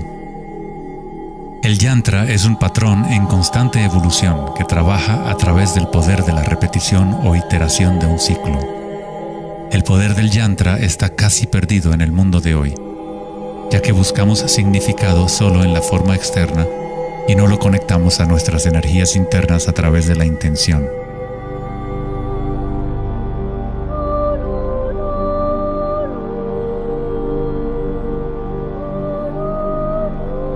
Hay una buena razón por la cual sacerdotes, monjes y yogis han sido tradicionalmente célibes. Hoy en día Apenas una fracción conoce la razón de su celibato, pues el verdadero propósito se ha perdido. En pocas palabras, si tu energía se va a consumir en producir más espermatozoides u óvulos, según sea el caso, no queda suficiente para impulsar la ascensión del Kundalini que activa los chakras superiores. El Kundalini es energía vital, la cual es también energía sexual. Cuando la conciencia se enfoca menos en deseos animales y se coloca en los objetos que reflejan los chakras superiores, esta energía fluye de regreso a la médula espinal ascendiendo hacia esos chakras. Muchas de las prácticas tántricas enseñan a dominar la energía sexual con el fin de poder utilizarla para una mayor evolución espiritual.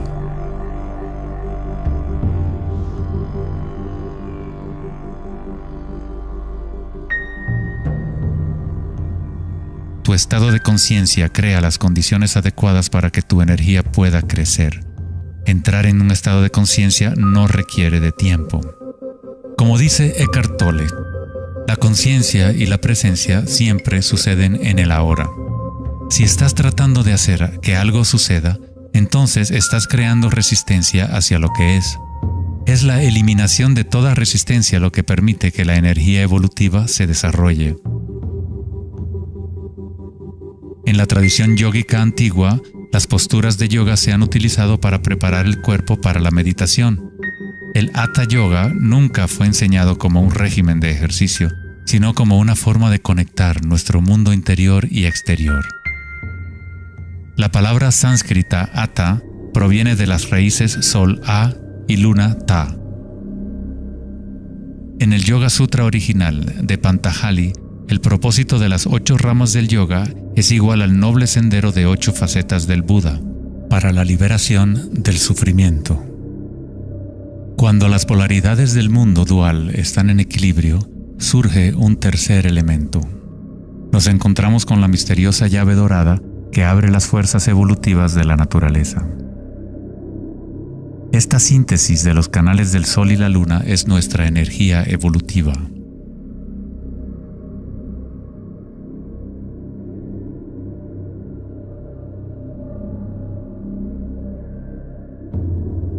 Puesto que ahora los seres humanos se identifican casi exclusivamente con sus pensamientos y con el mundo exterior, es en raras ocasiones que un individuo logra el equilibrio entre las fuerzas internas y externas, lo que permite el despertar natural del Kundalini. Para aquellos identificados solo con la ilusión, el Kundalini siempre seguirá siendo una metáfora. Una idea en vez de una experiencia directa de la energía y la conciencia propias.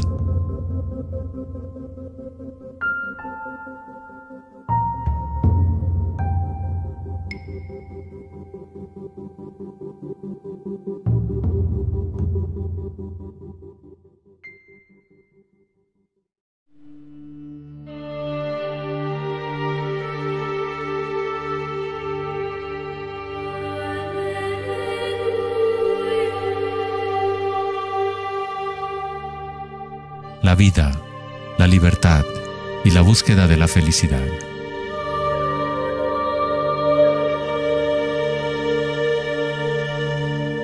Vivimos nuestras vidas buscando la felicidad allá afuera, como si fuera una mercancía.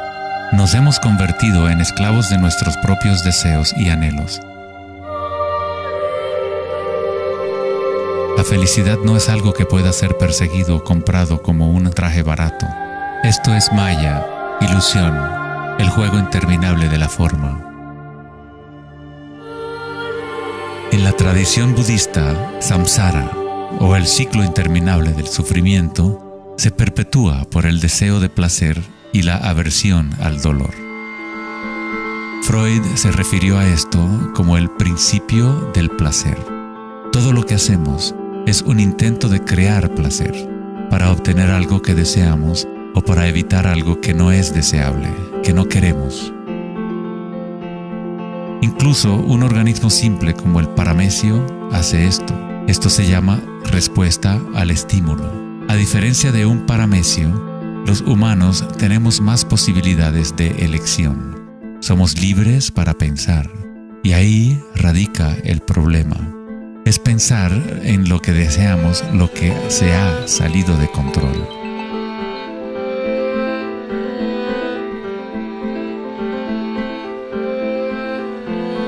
Safety systems armed.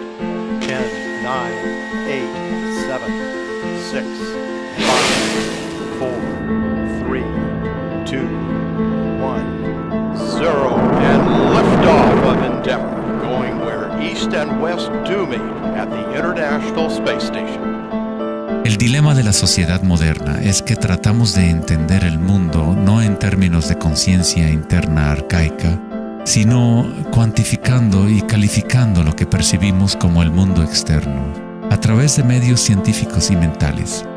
Pensar solo ha llevado a pensar más y a formular más preguntas. Anhelamos conocer el secreto que crea el mundo y orienta su camino, pero consideramos esta esencia como si estuviera fuera de nosotros, no como una cosa viviente e inherente a nuestra propia naturaleza. Fue el famoso psiquiatra Carl Jung quien dijo: aquel que mira hacia afuera sueña, aquel que mira hacia adentro despierta. No tiene nada de malo desear estar despierto, ser feliz. Lo que está mal es buscar la felicidad fuera cuando solo se puede encontrar en nuestro interior.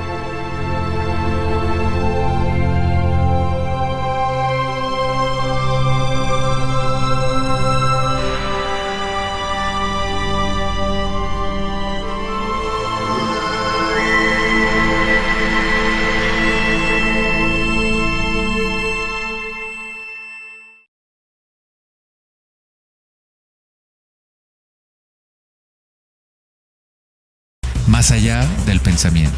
El 4 de agosto de 2010, en la conferencia Techonomy en Lake Tahoe, en California, Eric Schmidt, director ejecutivo de Google, mencionó una estadística asombrosa. Cada 2 días creamos la misma cantidad de información que hemos creado desde los albores de la civilización hasta el año 2003. Es algo así como 5 exabytes de datos. Nunca en la historia de la humanidad hemos usado tanto la mente y nunca había habido tanta confusión en el planeta. ¿Podría ser que cada vez que pensamos en una solución a un problema, creamos 2 problemas más? ¿De qué sirve pensar tanto si no conduce a una mayor felicidad? ¿Somos más felices? ¿Más ecuánimes? ¿Más alegres como resultado de tanto pensar? O quizás nos aísla, nos desconecta de una experiencia más profunda y más significativa de la vida.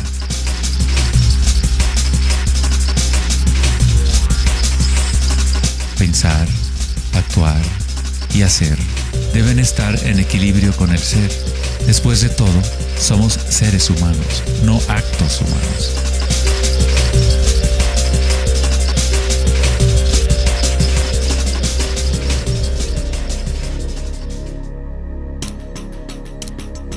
Queremos un cambio y queremos estabilidad al mismo tiempo.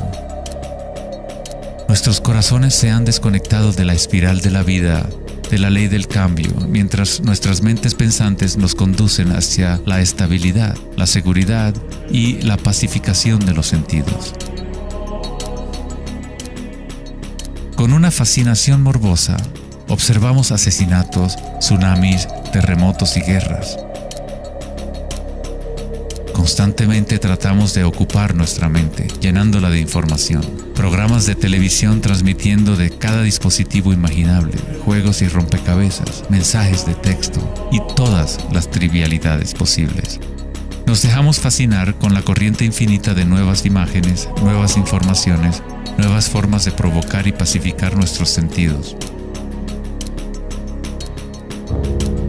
En los momentos de reflexión interior, nuestro corazón nos dirá que hay algo más en la vida que nuestra realidad actual, que vivimos en un mundo de espíritus hambrientos, siempre anhelando más y nunca satisfechos.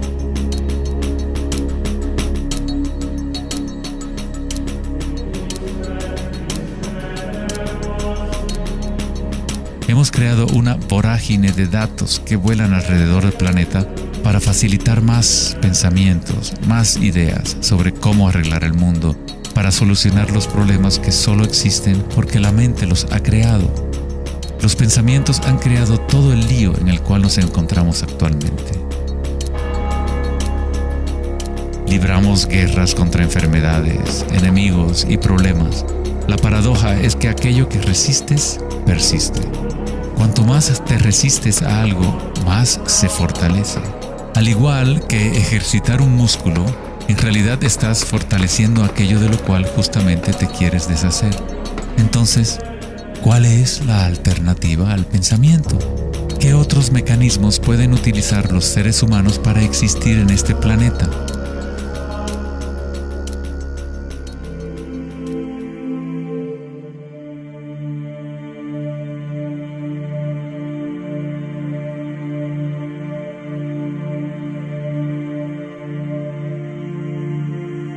Mientras que la cultura occidental en los últimos siglos se ha centrado en la exploración de lo físico mediante el uso del pensamiento y el análisis, otras culturas antiguas han desarrollado tecnologías igualmente sofisticadas para explorar el espacio interior. Es la pérdida de nuestra conexión con nuestro mundo interior lo que ha creado un desequilibrio en nuestro planeta. El antiguo inquilino, «Conócete a ti mismo», ha sido reemplazado por el deseo de experimentar en el mundo externo de la forma. Responder a la pregunta ¿quién soy? No es simplemente una cuestión de describir lo que está en tu tarjeta de presentación. En el budismo, no eres el contenido de tu conciencia. No eres apenas una colección de pensamientos o ideas, porque detrás de los pensamientos está aquel que está siendo testigo de los pensamientos.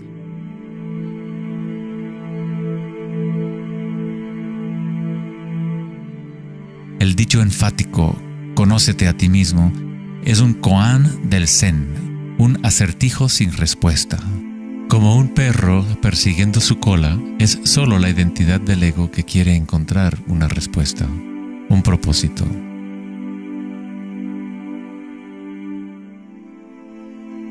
La verdad de lo que eres no necesita una respuesta, pues todas las preguntas fueron creadas por la mente egoica.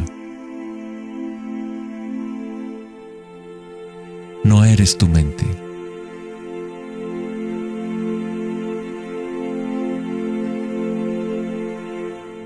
La verdad no yace en más respuestas, sino en menos preguntas. Como dijo Joseph Campbell, no creo que la gente esté buscando el significado de la vida, más bien buscan la experiencia de estar vivos.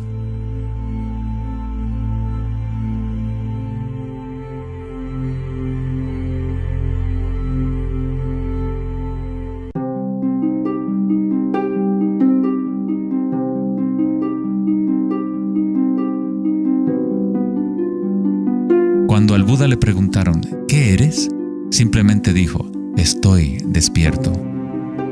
¿Qué quiere decir eso, estar despierto?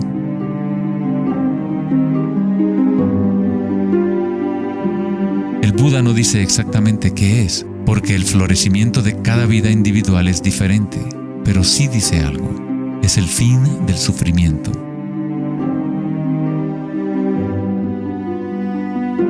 Toda tradición religiosa importante tiene un nombre para el estado de estar despierto: cielo, nirvana o moksha.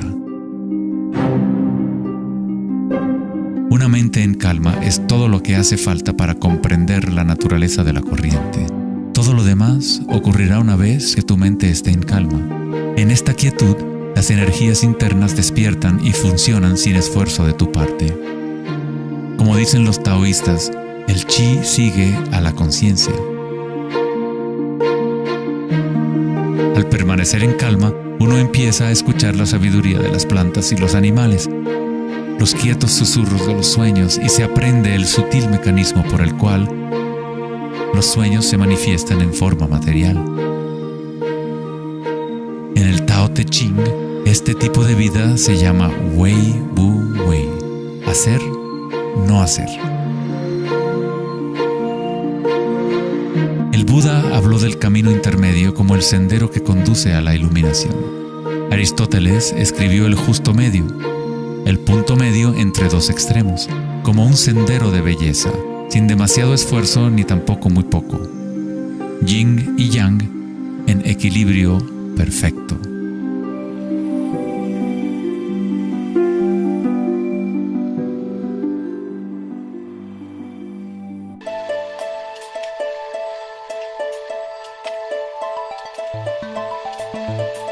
La noción de Vedanta sobre Maya, o la ilusión, es que no experimentamos el medio ambiente en sí, sino una proyección creada por los pensamientos. Por supuesto, tus pensamientos te permiten experimentar el mundo vibratorio de cierta manera, pero nuestra ecuanimidad interior no tiene que estar supeditada a acontecimientos externos.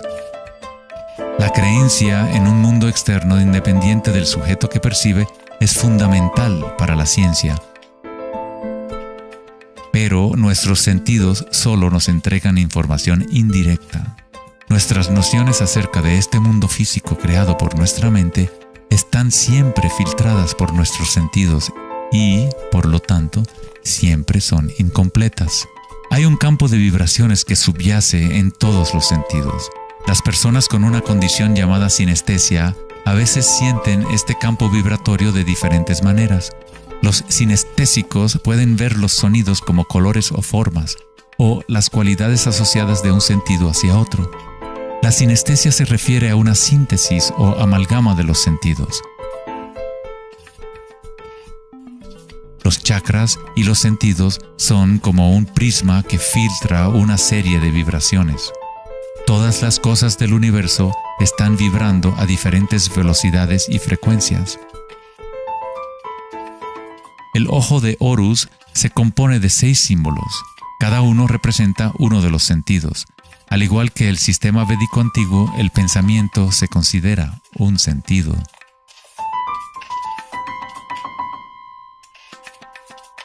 Los pensamientos se perciben simultáneamente como sensaciones que se experimentan en el cuerpo. Surgen de la misma fuente vibratoria. El pensamiento es simplemente una herramienta, uno de los 6 sentidos, pero lo hemos llevado a un estado tan elevado que nos identificamos con nuestros pensamientos. El hecho de que no identificamos el pensamiento como uno de los 6 sentidos es muy significativo. Estamos tan inmersos en nuestros pensamientos que al tratar de explicar el pensamiento como un sentido, es como explicarle a un pez el agua. ¿Agua? ¿Qué agua?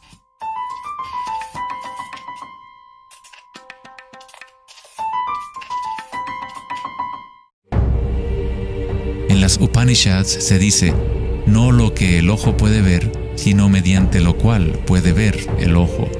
Toma conciencia de eso para ser Brahma, el Eterno, y no lo que la gente aquí adora. No lo que el oído puede escuchar, sino mediante lo cual puede escuchar el oído. Toma conciencia de eso para ser Brahma, el Eterno, y no lo que la gente aquí adora.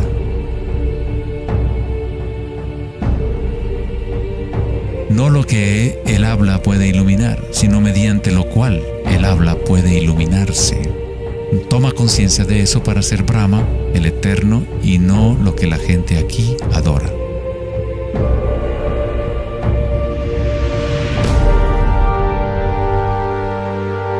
No lo que la mente puede pensar, sino por lo cual la mente puede pensar. Toma conciencia de eso para ser Brahma, el Eterno, y no lo que la gente aquí adora.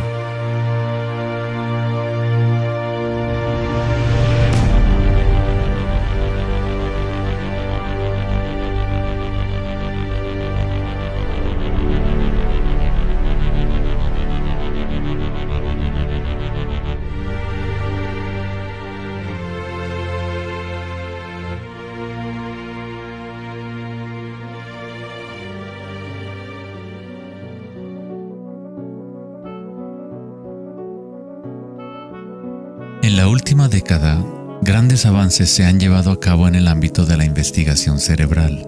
Los científicos han descubierto la neuroplasticidad, un término que expresa la idea de que el cableado físico del cerebro cambia según los pensamientos que se mueven a través de él. Como expresó el psicólogo canadiense Donald Hebb, las neuronas que se ponen en marcha al mismo tiempo se conectan entre sí. Las neuronas se conectan al máximo cuando una persona entra a un estado de atención ininterrumpida. Lo que esto significa es que es posible dirigir tu propia experiencia subjetiva de la realidad. Literalmente, si tus pensamientos son de temor, preocupación, ansiedad y negatividad, estás incrementando la conexión para que surjan más pensamientos similares. Si diriges tus pensamientos hacia el amor, la compasión, la gratitud y la alegría, creas la conexión para repetir esas experiencias. ¿Cómo hacerlo cuando estamos rodeados de violencia y sufrimiento? ¿No es esto una especie de engaño o vana ilusión? La neuroplasticidad no es lo mismo que la noción de la nueva era que dice que creas tu realidad con pensamientos positivos. En realidad es lo mismo que el Buda enseñó hace 2500 años. La meditación vipassana o la meditación introspectiva podría describirse como neuroplasticidad autodirigida. Aceptas tu realidad tal como es, como realmente es. Pero tú lo experimentas en el nivel raíz de la sensación, en el nivel vibratorio o energético, sin prejuicio o la influencia del pensamiento. A través de una intención ininterrumpida en el nivel raíz de la conciencia, se crea la conexión para una percepción completamente diferente a la realidad.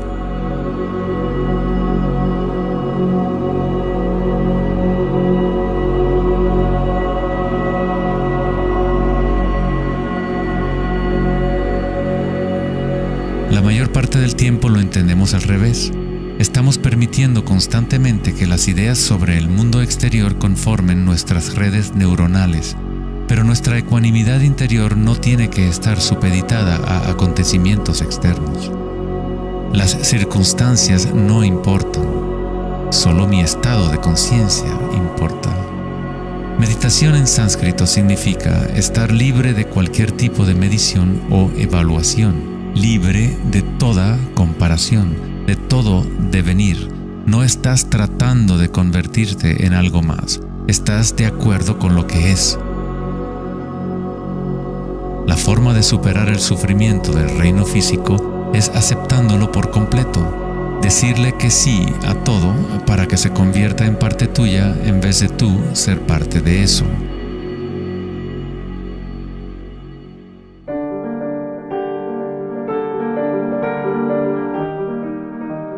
¿Cómo se puede vivir de tal manera que la conciencia deje de estar en conflicto con su contenido?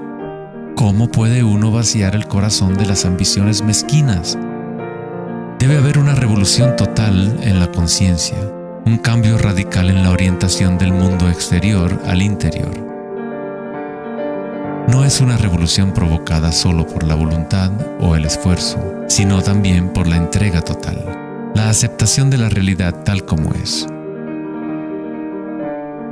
Solamente desde el corazón podemos tocar el cielo. Rumi. La imagen del corazón abierto de Cristo transmite de forma poderosa la idea de que uno debe abrirse al dolor. Uno debe aceptar todo si desea permanecer abierto a la fuente de la evolución. Esto no significa que te conviertes en un masoquista. No buscas dolor, pero cuando el dolor viene, lo cual inevitablemente ocurre, simplemente aceptas la realidad tal como es en lugar de anhelar otra realidad.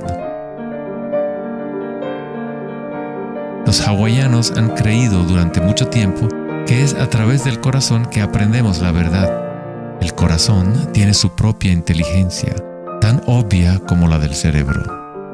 Los egipcios creían que el corazón, y no el cerebro, era la fuente de la sabiduría humana.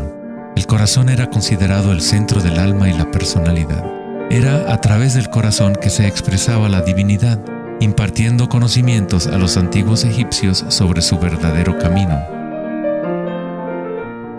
Este papiro representa la medición del peso del corazón. Era considerado algo bueno pasar la vida después de la muerte con un corazón liviano. Eso significaba que habías tenido una buena vida. Una etapa universal o arquetípica que experimentan las personas en el proceso del despertar del centro del corazón es la experiencia de la energía personal como la energía universal.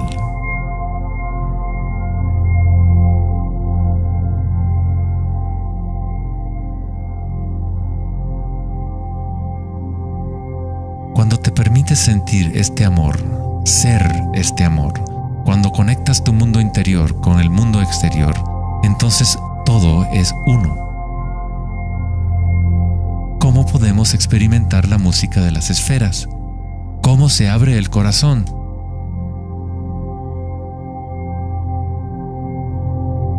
Sri Ramana Maharshi dijo: Dios habita en ti, como tú, y no tienes que hacer nada para ser consciente de Dios o de ti mismo. Ya es tu estado verdadero y natural. Solo abandona toda búsqueda, dirige tu atención hacia adentro y sacrifica tu mente al único ser irradiando en el corazón de tu propio ser.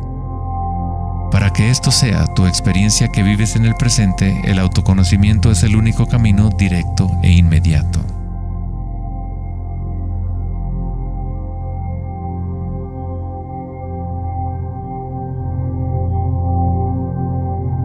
Cuando concilias y observas las sensaciones internas, tu vitalidad interior, estás observando en realidad el cambio. Esta fuerza del cambio es el surgimiento y la muerte que ocurren cuando la energía cambia de forma.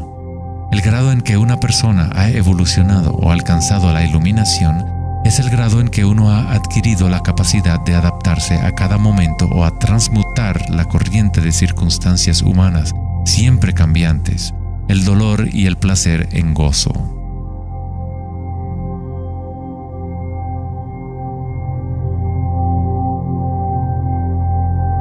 Leo Tolstoy, autor de La Guerra y la Paz, dijo que todo el mundo piensa en cambiar el mundo, pero nadie piensa en cambiarse a sí mismo.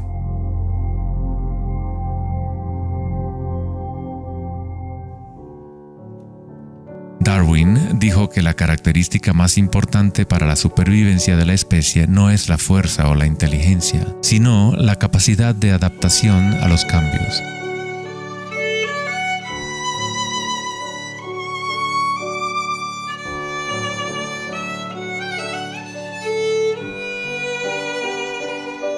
Debemos convertirnos en expertos en adaptación. Esta es la enseñanza budista de Anicca. Todo está surgiendo y desapareciendo, cambiando. El cambio es constante. El sufrimiento existe solo porque nos apegamos a una forma particular.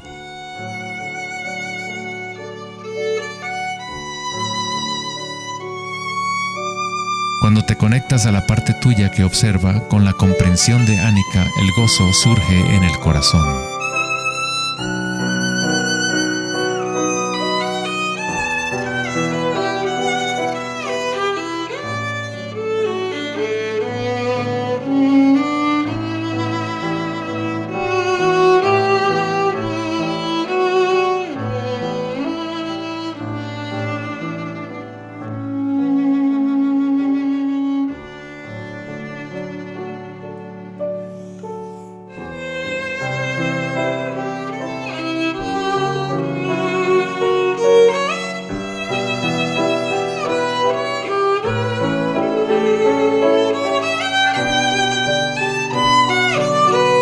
Santos, sabios y yogis a lo largo de la historia han descrito de una manera unánime la unión sagrada que se produce en el corazón, ya sean las obras de San Juan de la Cruz, los poemas de Rumi o las enseñanzas tántricas de la India.